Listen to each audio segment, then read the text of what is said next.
So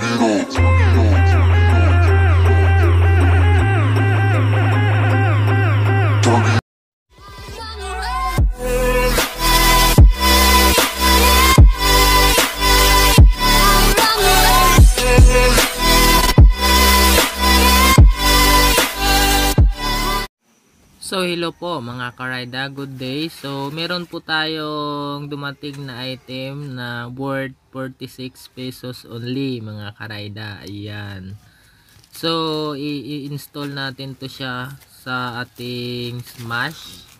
So LED LED po siya. Ayan. Wait lang, i-focus ko po. Ba't ang tagal ma-focus? O ayan. Yan po siya mga karayda. So pang blinker natin or let's say signal light natin siya mga karayda. Ayan. So bali apat po ang binili ko. Ayan. Ba't tatlo na lang to?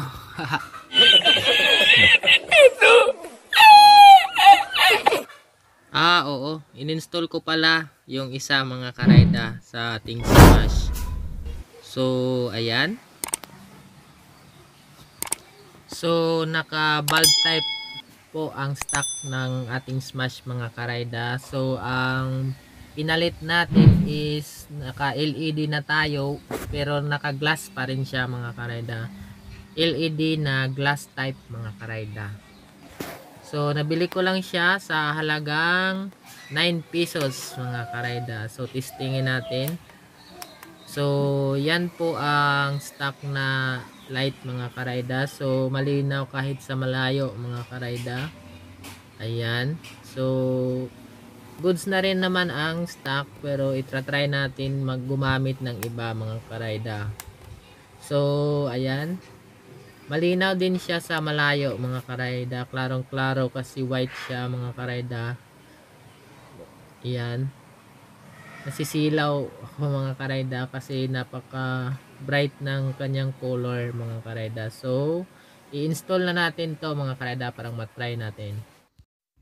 Dito na part mga karayda is hindi ko na babaklasin yung full cover ng front natin mga karayda. So huhugutin lang natin yung socket. Ayan. Wait lang mga karayda. So sa hindi pa nakakaalam mga karayda, pwede nyo ring hindi na baklasin ang cover. Hugutin nyo lang yung socket mga karayda.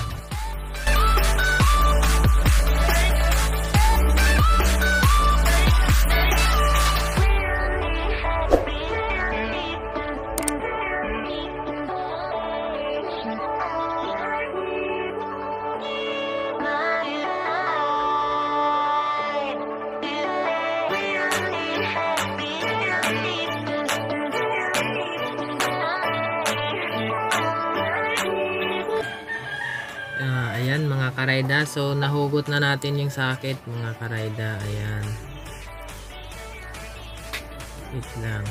So palitan na talaga ang bulb natin mga karayda kasi medyo kumakalas na yung orange mga karayda.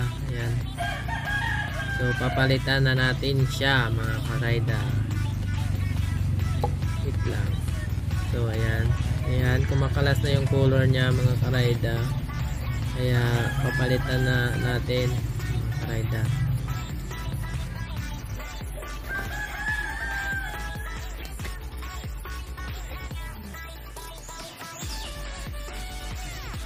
So medyo mahirap po yung paglagay mga karayda kasi medyo makapal yung LED at manipis lang yung socket mga karayda kasi build po siya talaga ang socket na to para po sa stock na bulb. Kaya i-adjust natin yung pasukan ng socket mga karayda. So palalakihin lang natin siya mga karayda.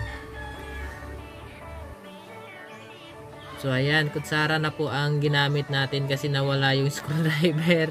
hindi nalimutan ko po kung saan ko na po yun nailagay. So ayun, kutsara na lang ginamit natin. So yan mga karayda, ganyan. So no need na palang palitan ng socket mga karayda. Ang gagawin nyo lang is papalakihan yung butas ng socket mga karayda. So ayan.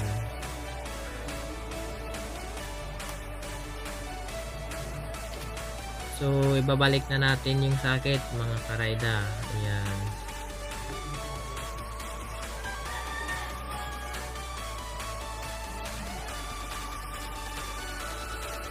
Ayan, tapos na mga karayda. So sa likod naman tayo mga karayda. So let's go.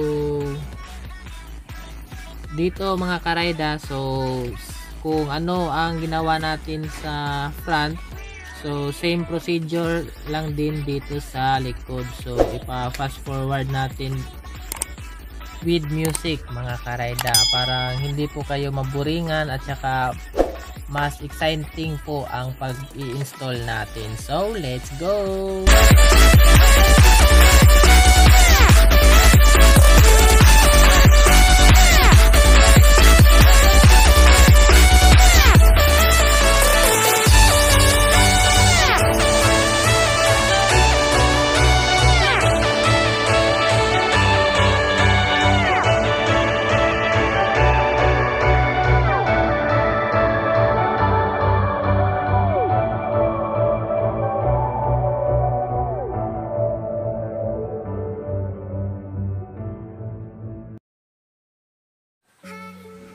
So ayan mga karayda, tapos na. Ayan. So maganda siya mga karayda. Ayan. So mas malinaw po siya sa stock mga karayda. At saka mas klaro po siya sa malayo kasi super bright po ang kanyang lights. Ayan. Ayan. Ayan. So bagay po siya pang street bike.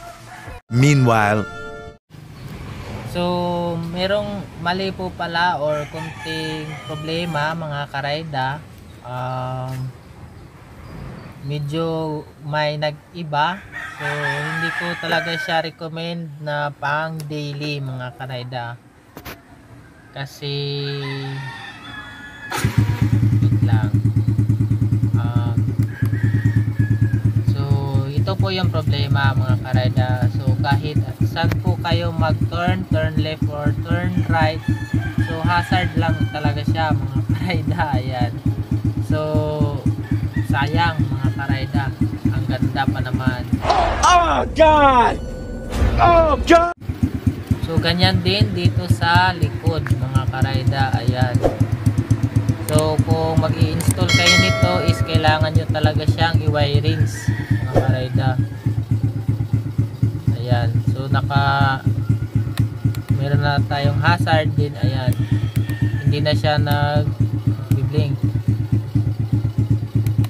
Pwede nyo rin siyang magamit pa rin mga karayda, pero kailangan nyong ibalik ang dalawang stock na valve natin mga karayda. So pili lang kayo kung saan nyo ilalagay yung dalawa side by side, either sa likod or sa harap. So gagana na yon mga karayda.